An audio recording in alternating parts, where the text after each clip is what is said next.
Bismillahirrahmanirrahim. Alhamdulillahi rabbil alamin. Wassalatu wassalamu ala asyrafil anbiya'i wal mursalin sayyidina Muhammadin wa ala alihi wa sahbihi ajma'in.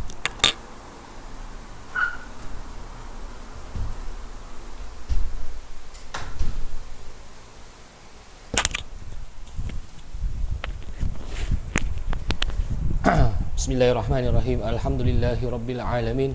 Wassalatu wassalamu ala asyrafil anbiya'i wal mursalin sayyidina Muhammadin wa ala alihi wa sahbihi ajma'in. Subhanaka la ilma lana illa ma 'allamtana innaka antal alimul hakim wa la hawla wa la quwwata illa billahil 'aliyyil 'azim. Rabbi shrah li sadri wa yassir li amri wa hlul 'uqdatam min lisani yafqahu qawli, amma ba'du. Saya mulakan para jemaah yang menonton, para jemaah di Masjid Al-Istighfar ataupun di Masjid Al-Taqwa. Mudah-mudahan semua dalam keadaan sihat walafiat insya-Allah. Dan kita alhamdulillah bertemu pada pagi yang penuh mulia, lagi penuh barakah, hari Selasa pada 13 hari bulan Syaban 1441 Hijrah. Dan mudah-mudahan Allah Subhanahu Wa Taala sentiasa memberikan keberkatan kepada anda semua, memberikan perlindungan dan dipermudahkan segala urusan insya-Allah. Jadi pada hari ini mulalah kuliah duha, kelas santapan pagi secara online, di mana kita sambung. Kita dah berhenti lebih kurang dalam sebulan sejak daripada masjid tutup, dan kuliah santapan pagi ini telah pun berlangsung alhamdulillah selama 5 tahun. 5 tahun kalau kita kira betul-betul lah, bermula daripada Masjid Al-Taqwa dulu, daripada 5 tahun lepas setiap Selasa, dan kemudian dianjakkan ke Masjid Al-Istighfar. Kemudian kita bagi-bagilah, ada minggu Masjid Al-Istighfar, Al-Taqwa, dan sampailah kita berhenti sebaik sahaja penutupan masjid diumumkan pada bulan lepas, dan kita stop di situ. Tak ada kelas sampai sekarang, dan hari ini kita sambung semula kuliah santapan pagi melalui ruangan online. Alhamdulillah ala kulli hal. Apa-apa pun kita ucapkan terima kasih dan juga syukur pada Allah Subhanahu Wa Taala di atas segala nikmat yang diberikan kepada kita dalam apa jua keadaan, kerana kita ketahui sebagai orang yang beriman, apa sahaja keadaan yang ada, yang kita hadapi adalah baik buat kita, kerana kita yakin kita ada iman, kita yakin dengan janji Allah Subhanahu Wa Taala. Kita sikap positif bahawa ini semua telah ditentukan untuk kita, disediakan untuk kita, supaya kita dapat tingkatkan takwa dan iman kita lah pada Allah Subhanahu Wa Taala. Sebab itu dalam sebuah hadis Nabi SAW, orang yang beriman ini sentiasa diucap alhamdulillah ala kulli hal. Alhamdulillah, segala puji bagi Allah dalam semua keadaan, suka, duka, senang, susah, tetap ucapkan syukur alhamdulillah. Itu yang nak dinampakkan dalam orang beriman ni, kerana dia akan rasa syukur apa sahaja Allah letakkan dalam keadaan dia. Baik, amat sayulah untuk kita untuk saya berada di sini di depan handphone dan bercakap-cakap seorang. Mungkin di depan rumah saya tak ada orang, di living room, tetapi saya yakin anda yang sedang menyaksikan ini, mungkin sebahagian daripadanya jemaah Masjid Al-Istighfar ataupun jemaah Masjid Al-Taqwa. Pada beberapa minggu yang lepas, sebelum masjid tutup lah, beberapa session yang lepas, kita sedang dalam keadaan COVID-19 waktu tu, sebelum masjid tutup, dan kita dalam keadaan yang sangat membimbangkan. Kemudian kita sangat risau. Saya masih ingat lagi setiap raut wajah hajah-hajah atau ibu-ibu sekalian bila saya tanyakan bagaimana, sihat semua, ada tak yang sakit, kalau ada yang sakit boleh cuti, boleh berehat, kalau ada yang nak batuk, harap batuk tutup mulut, pakai tisu, pakai sapu tangan, dan temperature checking lah. Kalau yang tak sihat jangan masuk masjid. Subhanallah. Kemudian kita pun dah discuss pasal apa pengajaran-pengajaran yang boleh kita dapat melalui COVID-19 ini. Subhanallah, saya teringat setiap raut wajah ibu-ibu yang begitu positif dan semangat untuk hadiri ke kelas-kelas agama. walaupun dalam keadaan yang getir, kerana saya yakin kita punya tawakal tu menyeluruh. Tawakal dari sudut kepercayaan kita pada Allah Subhanahu Wa Taala. Kemudian tawakal yang kedua ialah dalam erti kata yang lain, dalam usaha tawakal tu ada juga langkah-langkah pencegahan. Kita buat social distancing, kita sikap hygienik, cuci tangan, kita make sure tak salam orang. Itu semua telah dilakukan, alhamdulillah. Dan akhir sekali kita serahkan pada Allah Subhanahu Wa Taala. Dan ditakdirkan Allah bahawa kita tak dapat nak teruskan masjid buat sementara waktu, kerana ialah untuk maslahat umum, untuk menyelamatkan nyawa orang, supaya tidak menimbulkan lagi huru-hara ataupun menambahkan lagi bilangan jangkitan. Ini sesuatu yang diajarkan juga dalam Islam, supaya kita tidak campurkan orang yang sakit dengan orang yang sihat. Baik, alhamdulillah. Jadi kuliah sandapan pagi ini seperti biasa, kelas saya, kita kenapa namanya sandapan pagi? Mungkin sebahagian daripada anda yang sedang menyaksikan sekarang orang yang tak pernah join lah, mungkin bekerja dan sebagainya. Jadi kenapa nama dia santapan pagi? Santapan pagi maknanya macam makan pagi. Jadi bila manusia ini bukan sahaja makan untuk jasmaninya, tetapi kita perlu untuk memenuhi keperluan dan santapan rohani kita, perlu memenuhi keperluan emosi kita, perlu memenuhi keperluan akal, mental kita, perlu memenuhi keperluan jasad kita, iman kita, supaya setiap hari tu mesti kita ada santapan.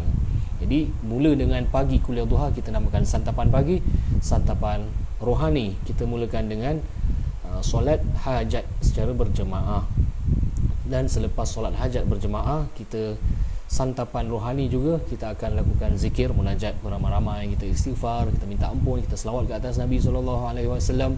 Kemudian sambung dengan santapan minda. Santapan minda tu kita bicara hal ehwal semasa, apa yang berlaku sepanjang minggu. Mungkin ada isu-isu semasa yang kita nak pencerahan. Mungkin ibu-ibu, yang ini saya suka kerana kelas saya ni lebih suka interaktif, berbeza dekat dalam dewan kuliah. Kita berbual, kalau nak tanya pendapat, nak minta orang share pendapat pun susah lah, kerana ruangan besar, mungkin ada malu di situ kan. Tetapi kalau dalam classroom, memang saya suka ambil pandangan orang juga. Kita nak dengar daripada kaum ibu kita, terutamanya kelas saya, sebab kita ini yakin ilmu boleh kita perolehi daripada para ibu juga. Jadi kita nak dengar pengalaman mereka, pengalaman kehidupan mereka, cara mereka mengatasi cabaran-cabaran, cara mereka membesarkan anak, sabar dengan anak, kemudian kena jaga cucu lagi. Itu semua saya sendiri belajar banyak daripada ibu-ibu sekalian. Sebab tu saya suka kelas santapan ini. Dia bila interaktif ni bagus, kita pun belajar daripada kaum ibu. Satu lagi, saya suka kalau ibu-ibu itu bersuara, bercakap, sebagai orang kata tu, merehatkan minda mereka. Kita faham ibu-ibu ni penat dekat rumah. Jadi yang hadir ke kelas saya ni biasanya JC. JC tu jaga cucu. JC ni bukan saya yang kasih, anda juga yang kasih. Seorang jemaah ni kata, Ustaz, saya JC je. JC apa? Pekerjaan saya JC. JC tu jaga cucu. Okey, habis tak bawa cucu sekali pergi ke masjid. Oh, cucu pergi childcare. Jadi yang nak kena ambil apa? Ni nak kena ambil lah, nenek nak kena ambil. Subhanallah.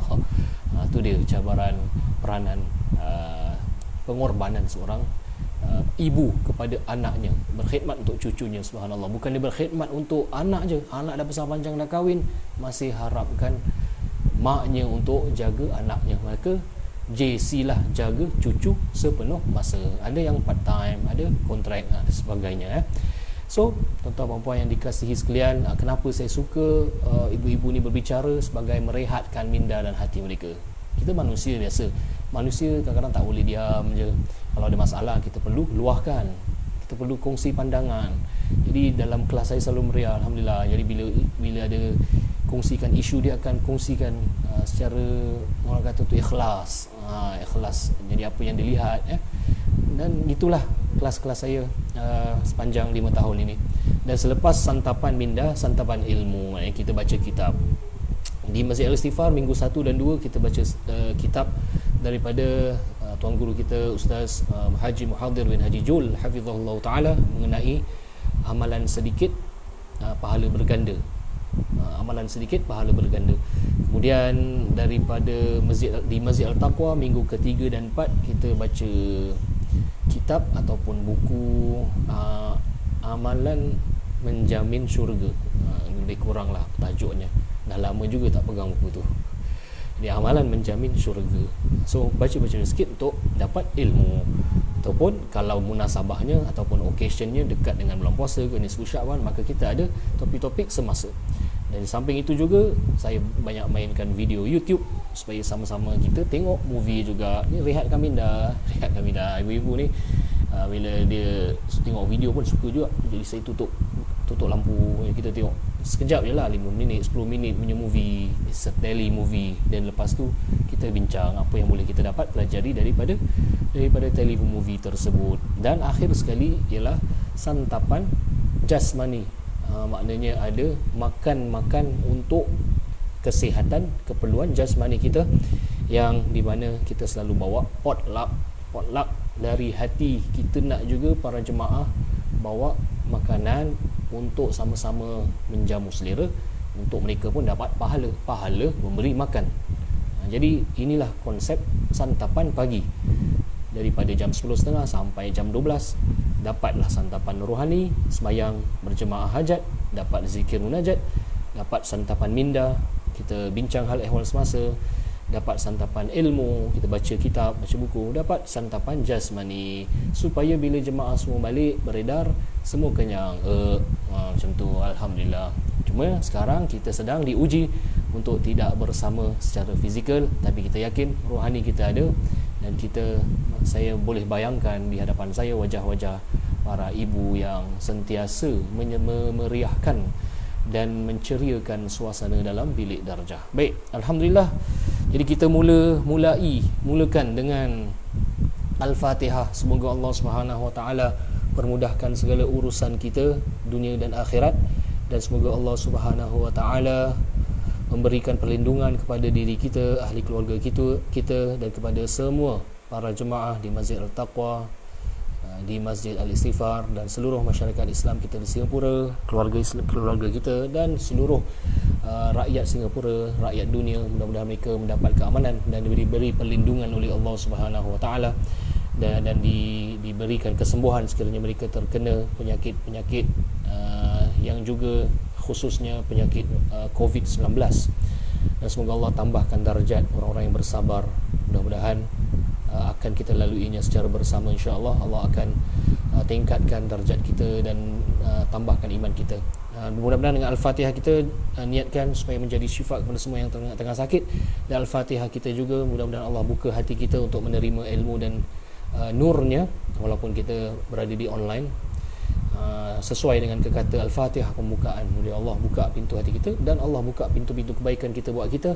Walaupun pintu masjid ditutup, pintu-pintu kebaikan yang lain, pintu-pintu menuju ke syurga yang lain itu sentiasa terbuka. Mudah-mudahan Allah tunjukkan pintu-pintu ini khususnya dalam bulan Syaban dan masuk dalam Ramadan. Al-Fatihah. A'udzubillahi minasyaitonirrajim. Bismillahirrahmanirrahim. Alhamdulillahi rabbil alamin. Arrahmanirrahim. Maliki yaumiddin. Iyyaka na'budu wa iyyaka nasta'in. Ihdinas siratal mustaqim. Siratal ladzina an'amta 'alaihim ghairil maghdubi 'alaihim waladdallin. Amin. Baik, kita mulakan dengan santapan rohani. Tak ada solat hajat, takkanlah nak solat hajat ramai-ramai dekat dalam internet pula kan. Jadi solat hajatlah sendiri-sendiri, solat hajat duha, solat duha sendiri di rumah. Hari ini mula circuit breaker, jadi selamatlah berada di rumah. Baik, kita mulakan santapan rohani dengan kita sebut-sebut nama Allah Subhanahu Wa Taala, asma Allah al-husna, seperti mana dalam firman-Nya, walillahil asmaul husna fad'uhu biha. Dan bagi Allah itu nama-nama Allah yang baik, asma al-husna fad'uhu biha. Doalah, mintalah dengannya, sebut-sebut nama Allah, ya. Bismillahirrahmanirrahim. Sama-sama kita baca. Nas'aluka ya man huwallahu alladhi la ilaha illa huwar rahmanur rahim. الملك القدوس السلام المؤمن المهيمن العزيز الجبار المتكبر الخالق البارئ المصور الغفار القهار الوهاب الرزاق الفتاح العليم القابض الباسط الخافض الرافع المعز المذل السميع البصير الحكم العدل اللطيف الخبير الحليم العظيم الغفور الشكور العلي الكبير الحفيظ المقيت الحسيب الجليل الكريم الرقيب المجيب الواسع الحكيم الودود المجيد الباعث الشهيد الحق الوكيل القوي المتين الولي الحميد المحصي المبدئ المعيد المحيي المميت الحي القيوم الواجد الماجد الواحد الصمد القادر المقتدر المقدم المؤخر الأول الآخر الظاهر الباطن الوالي المتعالي البر التواب المنتقم العفو رؤوف مالك الملك ذو الجلال والإكرام المقسط الجامع الغني المغني المانع الضار النافع النور الهادي البديع الباقي الوارث الرشيد الصبور الذي ليس كمثله شيء وهو السميع البصير اللهم صل أفضل صلاة على أسعد مخلوقاتك سيدنا محمد وعلى آله وصحبه وسلم عدد معلوماتك ومداد كلماتك كلما ذكرك الذاكرون وغفل عن ذكره الغافلون. Baik, kita mulakan munajat dengan istighfar kepada Allah Subhanahu wa taala dengan seikhlas kita pada bulan Syaban ini. Mudah-mudahan Allah bersihkan hati kita. Astaghfirullahal azim alladzi la ilaha illa huwal hayyul qayyum wa atubu ilaih. Astaghfirullahal azim alladzi la ilaha illa huwal hayyul qayyum wa atubu ilaih. أستغفر الله العظيم الذي لا إله إلا هو الحي القيوم وأتوب إليه. أستغفر الله العظيم الذي لا إله إلا هو الحي القيوم وأتوب إليه. أستغفر الله العظيم الذي لا إله إلا هو الحي القيوم وأتوب إليه. أستغفر الله العظيم الذي لا إله إلا هو الحي القيوم وأتوب إليه.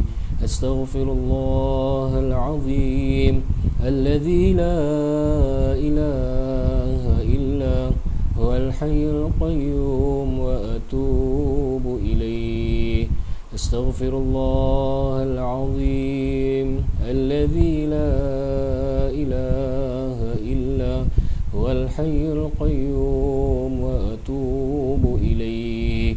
أستغفر الله العظيم الذي لا إله إلا هو الحي القيوم وأتوب إليه أستغفر الله العظيم الذي لا إله إلا هو الحي القيوم وأتوب إليه الله الله الله يا الله الله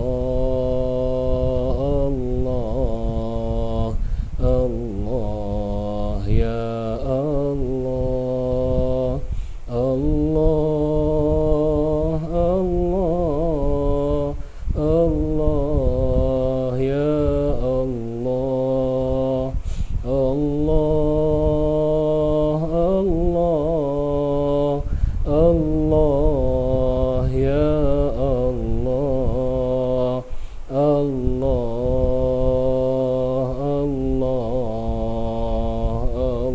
الله يا الله الله الله يا الله الله الله يا الله الله الله يا الله سبحان الله والحمد لله ولا إله إلا الله سبحان الله والحمد لله ولا إله إلا الله سبحان الله والحمد لله ولا إله إلا الله سبحان الله والحمد لله ولا إله إلا الله سبحان الله الحمد لله ولا إله إلا الله سبحان الله والحمد لله ولا إله إلا الله سبحان الله والحمد لله ولا إله إلا الله سبحان الله والحمد لله ولا إله إلا الله سبحان الله والحمد لله ولا إله إلا الله والله أكبر سبحان الله والحمد لله ولا إله إلا الله والله أكبر سبحان الله والحمد لله ولا إله إلا الله والله أكبر سبحان الله والحمد لله ولا إله إلا الله والله أكبر سبحان الله والحمد لله ولا إله إلا الله والله أكبر سبحان الله والحمد لله ولا إله إلا الله والله أكبر لا إله إلا الله لا إله إلا الله لا إله إلا الله محمد رسول الله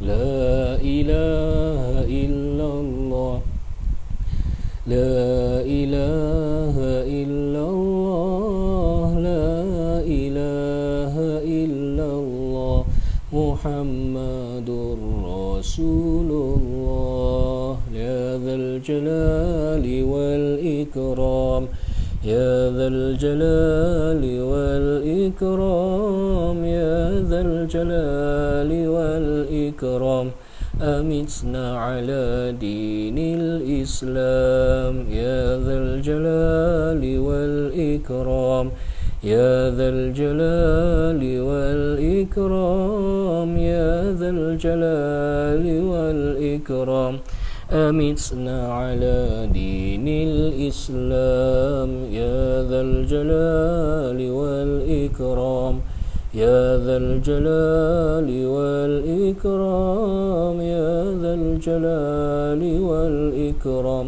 أمتنا على دين الإسلام. Baik, kita akhiri seperti biasa dengan selawat syifa. Mudah-mudahan dengan selawat ini dapat menghindarkan kita daripada penyakit dan juga diberikan kesembuhan kepada kita sekiranya ada yang sakit. Allahumma salli ala Muhammad tibbil qulubi wa dawaiha wa afiyatil abdani wa shifaiha wa nuril absari wa diyaiha. اللهم صل على محمد طب القلوب ودوائها وعافية الأبدان وشفائها ونور الأبصار وضيائها. اللهم صل على محمد طب القلوب ودوائها وعافية الأبدان وشفائها ونور الأبصار وضيائها وعلى آله وصحبه وسلم. Alhamdulillah, syukur pada Allah Subhanahu wa taala. Qaddarallahu ma syaa fa'al. Apapun yang telah ditentukan adalah atas ketentuan dan takdir Allah Subhanahu wa taala. Kita amat sedih kerana masjid kita belum lagi boleh buka.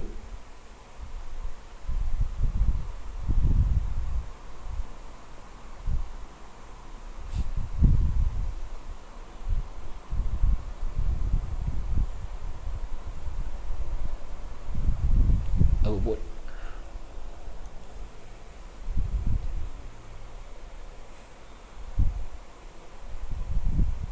Kita mohon pada Allah Subhanahu wa taala agar memberkati kita semua, para jemaah yang sentiasa hatinya terpaut dengan masjid, terutama mereka yang biasa ke masjid pada setiap hari.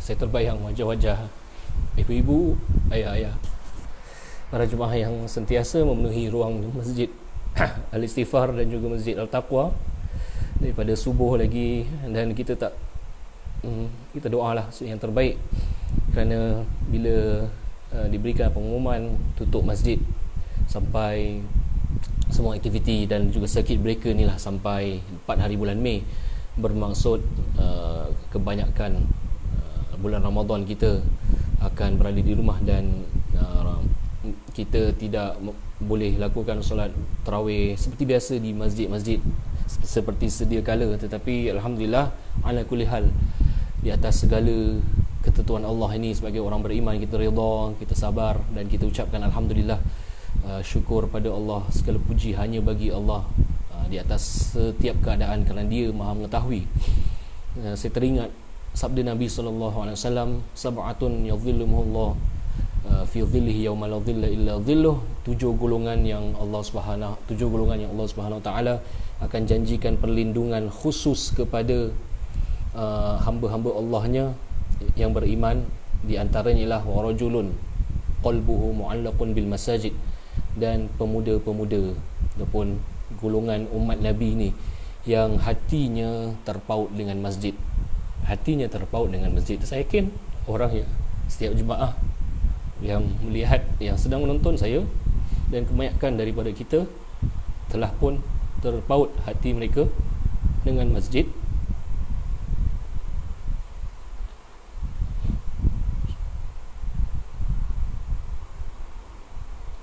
Semoga dengan kerinduan ini menjadi saksi keimanan kita, dan kita lakukan yang terbaiklah seperti mana yang dituntut oleh Allah dan Rasulnya, untuk sentiasa menjadi hamba Allah yang baik, sebarkan kebaikan, afsyus salam, sebarkan kesejahteraan, keamanan, wa'timut ta'am, berikan makan kepada orang yang susah, dan sebagainya lah.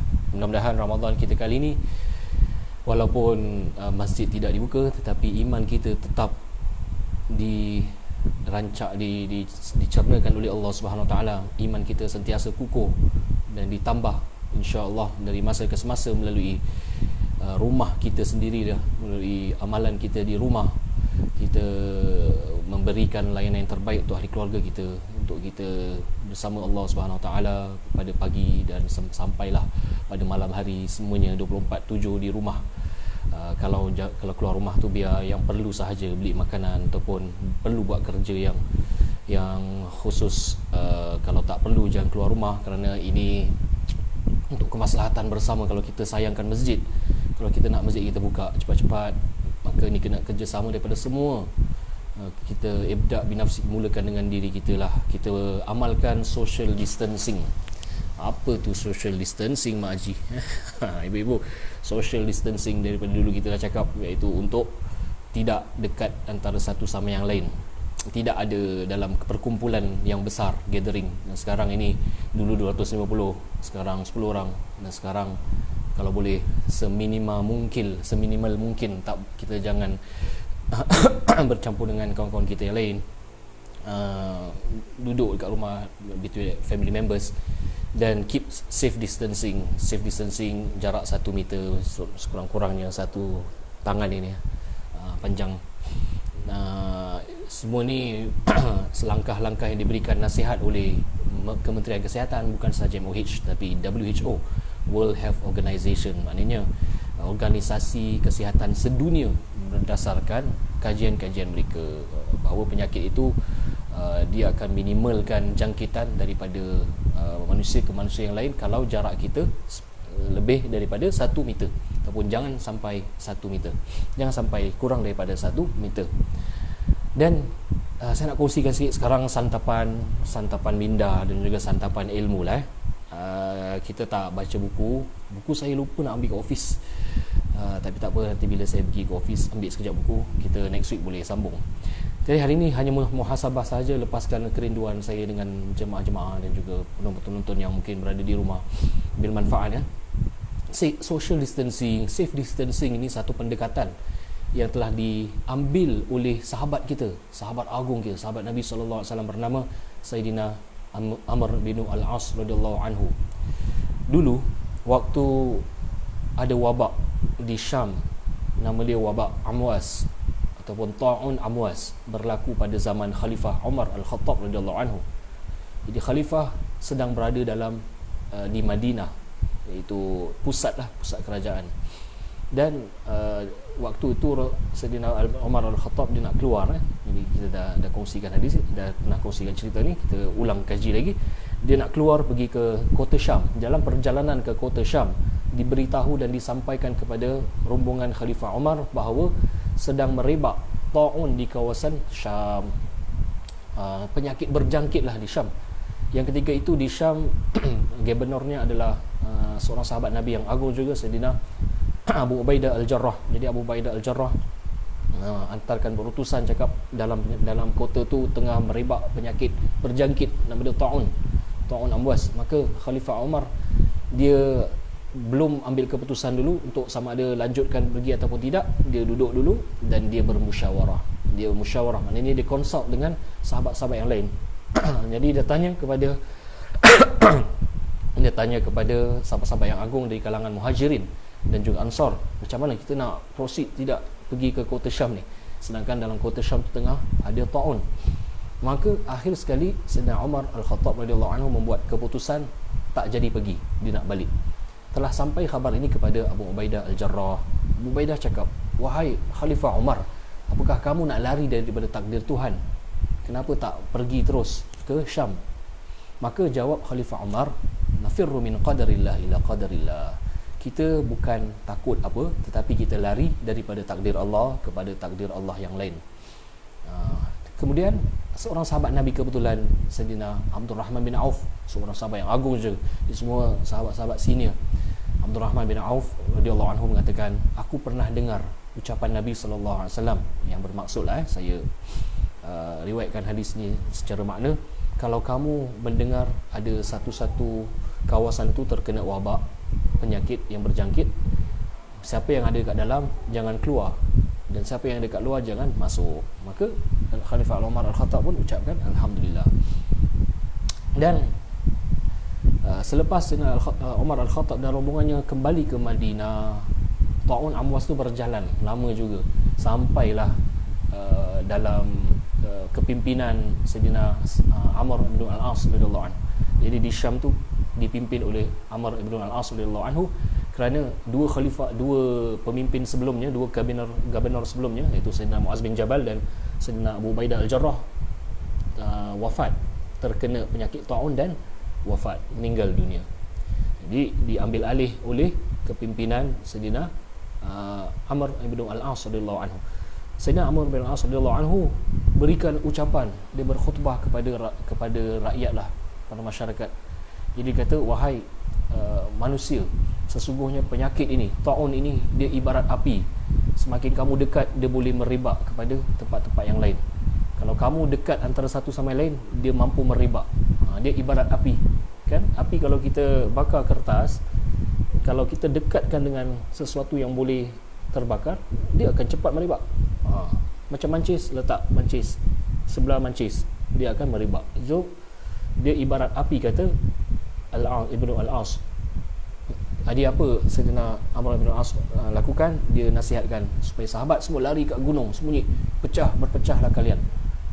Berpecah kalian sampai satu masa aku kata okey, semua okey. Jadi Sayyidina Amr bin Al-As radhiyallahu anhu suruh sahabat ataupun rakyatnya semua bertibaran dekat gunung, sembunyi. Ini social distancing. That is idea of social distancing, ya. Maknanya jauh-jauh, jangan dekat. Sampailah diceritakan di dalam tafsir Al-Qurtubi, itu Ibn Katsir, dan juga diceritakan di dalam Al-Bidayah wan Nihayah oleh Ibn Katsir. Sampai satu masa dah lega, dah reda, dah tak ada lagi jangkitan, so tak ada lagi community spread, maka diarahkan kembali seperti sedia kala lah, kehidupan normal.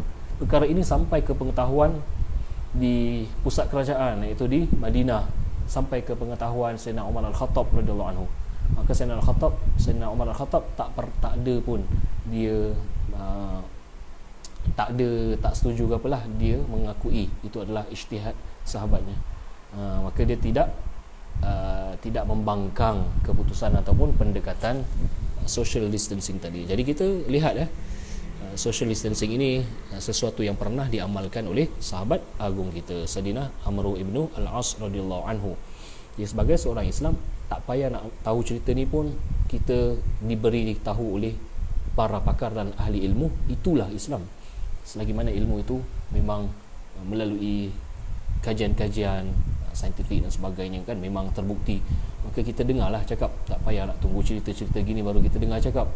Walaupun dia ada wujud pendekatan ini oleh pendekatan seorang sahabat, suruh social distancing, lari kat gunung. Tapi kita ni kan hidup zaman sekarang, walaupun tak ada cerita-cerita macam tu, kita dengar ulul amr kita dengar pakar kita. Pasal Al-Quran dah katakan, fasalu ahlal dzikri in kuntum la ta'lamun. Dengarlah, carilah, tanyalah kepada orang-orang yang lebih mengetahui sekiranya kamu tidak mengetahui. Jadi kalau saya tak tahu bab perubatan, kedoktoran, of course kita akan dengar advisory daripada orang yang mahir. Jadi macam itulah, supaya komuniti kita, masyarakat kita aman, saling memberikan manfaat antara satu sama yang lain. Inilah ilmu yang dimanfaatkan oleh kita semua, insya-Allah. Baik, selanjutnya alhamdulillah jam dah menunjukkan 11 suku. Saya sambung lagi dengan muhasabah. Dan pada hari ini masuklah 13 Syaban, lebih kurang lagi 2 minggu kita akan masuki Ramadan. Dan sebelum memasuki bulan Ramadan, kita akan bertemu dengan satu malam istimewa, sekiranya dipanjangkan umur oleh Allah Subhanahu wa taala. Kita akan masuki malam nisfu Syaban. Nisfu Syaban tu maksudnya apa? Nisfu tu separuh, bukan nama nisfu. Nisfu separuh daripada Syaban, maknanya 15 of Syaban, separuh daripada Syaban. Hari ini 13, besok 14, lusa 15. Dan keistimewaan nisfu Sya'ban terletak pada malamnya juga, iaitu malam nisfu Sya'ban, Lailatu nisfi min Sya'ban, atau Lailatun nisfi min Sya'ban, malam nisfu Sya'ban, yang selalunya kita dengar, yang selalu kita hidupkan masjid-masjid kita dengan ibadah-ibadah. Maka malam nisfu Sya'ban esok malam, insya-Allah jatuh pada esok malam. Hari ni 13, besok 14. Jadi besok 14 Sya'ban, malam tu kita mula ibadah dan bermunajat pada Allah Subhanahu wa taala. Jadi bila bermula malam nisfu Sya'ban? Mula malam nisfu Sya'ban esok Rabu selepas maghrib. Mula azan maghrib je, Allahu akbar, Allahu akbar. Maka kita mulalah hidupkan malam nisfu Sya'ban. Dia bermula daripada maghrib sampailah isyak, sampailah subuh.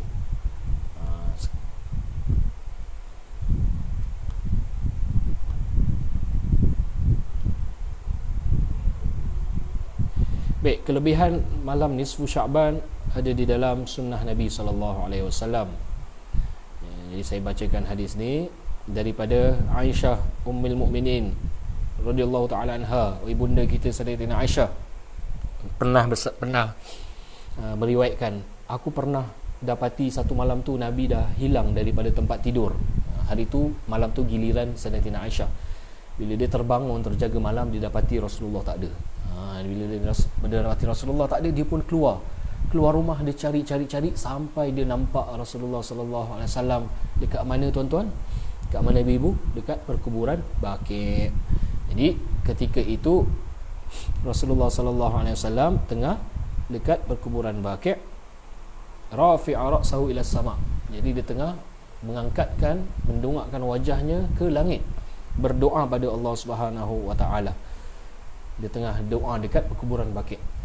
Maka dia perasan, Rasulullah sallallahu alaihi wasallam perasan Sayyidatina Aisyah tu ada datang. Rasulullah sallallahu alaihi wasallam kata kepada Aisyah, wahai Aisyah, akunti takhafina an yahifa Allah alayka wa rasuluh, kamu tak takut ke akan ada khabar daripada Allah, supaya apa, takut ke punishment, dari erti kata yang lain, tak takut ke akan turun punishment kepada kamu kerana kamu ialah keluar rumah tanpa izin kan, alih-alih keluar rumah cari saya kan. Jadi tak takut ke, takut ada perintah Allah kepada kamu, takut ada sesuatu punishment ke atas kamu. Maka Aisyah kata radhiyallahu anha, aku takut kalau engkau ini pergi ke tempat isteri lain. Maka Rasul Sayyidatina Aisyah kata, wa ma bidzalik walakinni zonantu annaka ataita ba'dha nisa'i. Aku sangka kamu ini merayap, kamu ni pergi ziarah atau jenguk-jenguk di tempat yang lain, di tempat isteri yang lain, sedangkan malam tu bahagian aku. Lebih kurang maknanya ini menunjukkan isteri pun cemburulah, isteri Nabi pun cemburu. Maka aku takut engkau ni pergi ke tempat lain, ke isteri lain, sedangkan malam tu malam aku punya giliran. Maka kata Nabi SAW, wahai Aisyah, innallaha ta'ala yanzilu lailatan nisfi min Sya'ban ila sama'id dunya. Sesungguhnya Allah Subhanahu wa taala turun pada malam nisfu Sya'ban ke langit dunia, maka Allah Subhanahu wa taala akan memberikan keampunan kepada ramai manusia, li akthar min adadi sya'ri ghanami kalbin wa huwa ismu qabilah, rawahu Tirmizi. Allah Subhanahu wa taala akan turun dan mencari hamba-hambanya yang meminta pengampunan, dan dia akan memberikan pengampunan sebanyak mana sebilangan bulu ekor kambing kabilah Kalb. Jadi banyaklah. Dikatakan kambing-kambing Bani Qabilah ataupun di tempat Kalb ini, dia punya bulu dia tebal-tebal.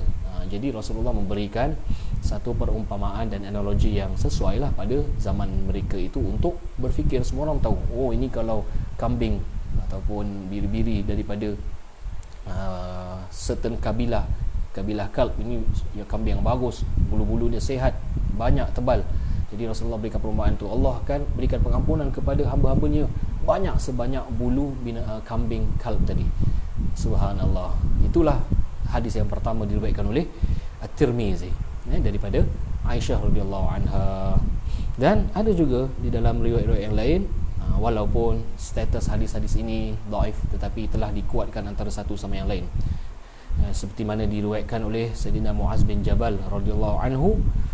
Allah Subhanahu wa taala, Nabi sallallahu alaihi wasallam bersabda, Allah Subhanahu wa taala akan mencari hamba-hambanya pada malam nisfu Syaban. Dia akan memberikan pengampunan kepada semua makhluknya, akan berikan pengampunan kepada semua makhluknya, melainkan orang yang berlaku syirik, iaitu li musyrik, orang yang menyekutukan Allah Subhanahu wa taala, ataupun orang yang tukang pelik. Orang yang tak diberikan pengampunan Allah, yang pertama syirik, yang kedua tukang tilik, maknanya dia ahli nujum ke, ataupun dia tukang sihir dan sebagainya. Ada riwayat yang lain juga, kecuali orang yang mendurhakai kedua orang tuanya, ini pun Allah tak akan berikan pengampunan kepadanya.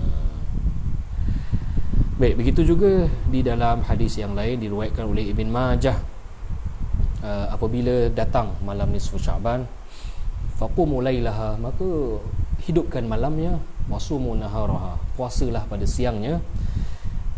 Dan Allah Subhanahu wa taala itu akan turun. Bila kata turun, bukan zatnya yang turun, tetapi dekat dengan kita, rahmahnya dekat dengan kita, maka dia akan mencari alamin mustaghfir, siapa yang beristighfar aku akan berikan pengampunan, siapa yang cari rezeki mohon pada aku akan berikan rezeki baginya, ala kadza wa kadza, ala kadza kadza, sampai hatlatul fajr. Ada tak macam ni, ada tak macam ni, Allah SWT akan sambut permintaan kita, Allah akan dengar rintihan kita, dan Allah akan berikan sampailah yatlu'al fajr, sampai terbitnya fajar, maknanya sampai subuh.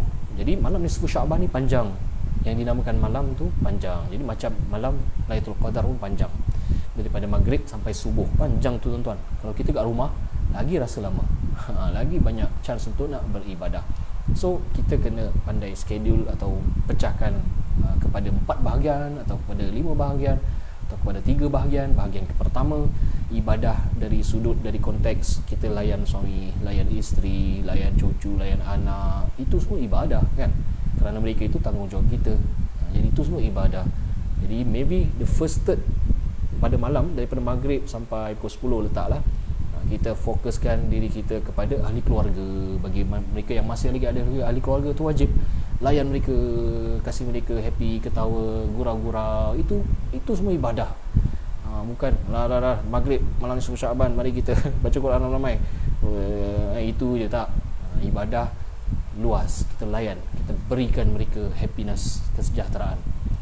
Letaklah sampai pukul 10. Yang masih ada anak cucu lah, mereka semua dah tidur, maka 2/3 tu boleh digunakan untuk lain. Mungkin untuk baca Quran, mulakan dengan ringan-ringan dulu, baca Quran, kita baca buku ke, buku agama, tengok YouTube, tengok ceramah, tengok Facebook, tengok masjid-masjid mana yang ada ceramah-ceramah asatizah kita tengok. Itu semua menghidupkan malam Lailatul Syaban, menghidupkan malam nisfu Syaban. Dengan majlis ilmu pun kira ibadah. Kemudian third half tu mungkin kita boleh tidur sekejap dan set dalam clock, bangun jam 4 pagi, 4 pagi sampai 5.50. Okey lah, 1.5 jam ada untuk kita ibadah. Banyak. Kalau siapa yang nak start dari pukul 3, ahlan wa sahlan, silakan kan. Yang tak biasa tu janganlah ton sampai malam, nanti pukul 2 dah ngantuk, dah tak dapat fadilat sepertiga malam tu. Jadi apa kita boleh buat? Besok kita cuba rencanakan, kita categorizekan in chunks. So 1/3 ataupun 1/4, buat itulah untuk ahli keluarga. Kemudian untuk diri sendiri, baca Quran ke, baca buku. Kemudian tidur, bangun malam, solat malam, qiyamul lail. Solat persendirian, kalau nak solat bersama keluarga pun boleh, tak jadi masalah. Sembahyanglah macam-macam jenis solat. Kalau nak sembahyang tahajud je pun boleh, 2 rakaat ataupun 8 rakaat, terserah, asalkan hidupkan malam. Bangun malam, solat. Dah tak payah bangun malam tengok bola pun dah tak ada, dah cancel semua. TV relax lah, besok baru boleh tengok ya. Ini untuk orang muda, ajah-ajah takkanlah macam ni. Jadi malam tu kita bangun sembahyang dengan jenis sembahyang yang banyak. First kali sembahyang tahajud 2 rakaat ke 4 rakaat, kemudian sembahyang hajat kita bayang hajat ni.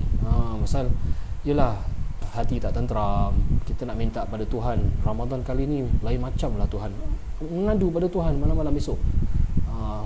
Aku tak tahulah apa akan berlaku, kerana aku dah biasa hari-hari maghrib, hari-hari aku puasa, aku buka puasa dekat masjid, kemudian aku i'tikaf saat daripada maghrib sampai isyak, kemudian sembahyang isyak berjemaah, kemudian tarawih, witir, balik makan, sediakan sahur. Itulah Ramadan, aktiviti aku dah berpuluh-puluh tahun macam tu. Tapi sekarang ini Ramadan aku kat rumah je, aku tengok muka dia, dia tengok muka aku macam tu.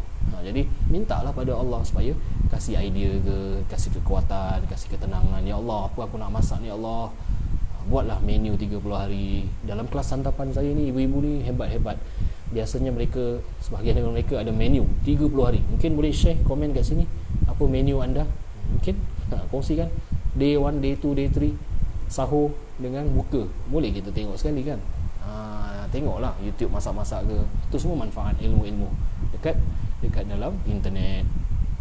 Jadi doa pada Allah, rintih pada Allah, ya Allah, aku tak tahulah Ramadan kali ni tak ada masjid untuk aku ni, dan kita doa mudah-mudahan cepat-cepat masjid tu kembali buka untuk kita jauhkan daripada kita penyakit-penyakit yang kita takut. Kalau boleh dengan circuit breaker ini ya Allah, besok kita doa ya Allah dengan saya minta dan mohon pada semua untuk kita doakan khususlah yang pertama kepada kesejahteraan masyarakat Islam kita, yang kedua kepada Singapura, yang ketiga kepada dunia. Dan kita doa yang tadi tu kepada kita semua supaya kita diberikan ketenangan dan kesabaran. Bagi orang yang affected, rezeki mereka itu diberikan juga rezeki, ditambahkan keberkatan dalam hidup mereka. Walaupun rezeki dari sudut wang dan harta itu disempitkan buat seketika, kita harap mereka tu akan ada dibukakan rezeki lah selepas episod COVID ni habis. Tapi yang penting rezeki untuk masa sekarang adalah rezeki kesihatan untuk mereka, ketenangan fikiran untuk mereka, rezeki kelapangan hidup untuk mereka. Anak-anak keluarga semua sihat. Okey, duit mungkin kurang duit masuk, orang kata job tu mungkin kurang, tapi at least rezeki-rezeki lain yang kita nak syukur ni. Yang kedua, kita doakan juga masyarakat kita yang berada di frontliners. Jangan lupa para doktor kita, para nurse kita, healthcare workers kita yang berbulan-bulan bertungkus lumus untuk memastikan kita punya patients, khususnya COVID-19 patients berada dalam keadaan sihat, mental mereka bagus dan sebagainya. Begitu juga kesihatan dan well-being of kita punya nurses, healthcare workers. Kita doakan mereka punya mental pun dah drain. Kita doakan mudah Allah berikan kekuatan bagi mereka, kesabaran bagi mereka, rezeki itu dilimpah ruahkan kepada mereka. Kita doakan hidup mereka sejahtera, ahli keluarga mereka semua Allah pelihara. Ya Allah, peliharalah mereka ya Allah, kerana mereka buat kerja ni untuk kita. Begitu juga kepada semua service line yang jaga keamanan kita, polis ke apalah, semua yang menguruskan hal ehwal kita doakan mudah-mudahan sejahtera ya. Dan doakan sekali sepanjang tempoh circuit breaker ni. Ini doa untuk besok lah saya sarankan, nisfu Syaban ni doa supaya tempoh circuit breaker daripada 7 April sampai 4 Mei mudah-mudahan dapat capai matlamat, reducekan, turunkan bilangan jangkitan COVID-19 ini, turunkan bilangan jangkitan supaya dapat kita capai objektif kita, dan mudah-mudahan hapuskan sekali lah cepat-cepat untuk kita dapat masjid kita balik dan kembali kepada sedia kala kehidupan normal kita. Tapi dengan syarat kita janji dengan Tuhan, janji dengan Allah yang kita akan do the best.